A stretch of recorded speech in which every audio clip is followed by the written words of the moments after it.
Sir একটু দাঁড়াবেন নি স্যার।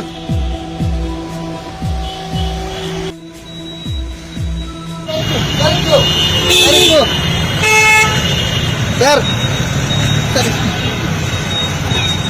একটু স্যার স্যার মূলত কি বিষয় নিয়ে আলাপ আলোচনা হয়েছে? আমার মনে হয় পার্টি বিষয়ে আসতে বলতেছিল কি বিষয়?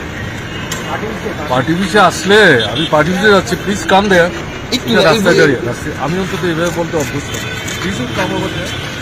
মূলত কি বিষয় নিয়ে রাজ্যের মুখ্যমন্ত্রীর সাথে আপনার মূলত হলো যে 2রা মার্চের পর সারা রাজ্যব্যাপী যে ভায়োলেন্স হচ্ছে, এবং এই ভায়োলেন্স হলো নানা প্রকারের, যে বাড়িঘর পুড়িয়ে দেওয়া, লুট করা, পুকুরে বিষ ঢেলে দেওয়া, রাবার বাগান জ্বালিয়ে দেওয়া, তারপর এই চাঁদার জুলুম,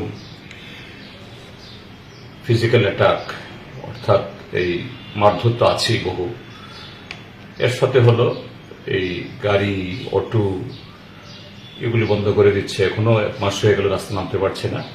এই সমস্ত বিষয়ে মুখ্যমন্ত্রীর সাথে আন্তরিকভাবে কথা হয়েছে। তো আজকে বিস্তারিতভাবে 2টোর সময় প্রেস কনফারেন্স হবে, সেখানে আমরা বলবো। উনি কোনো প্রতিশ্রুতি দিয়েছেন কি?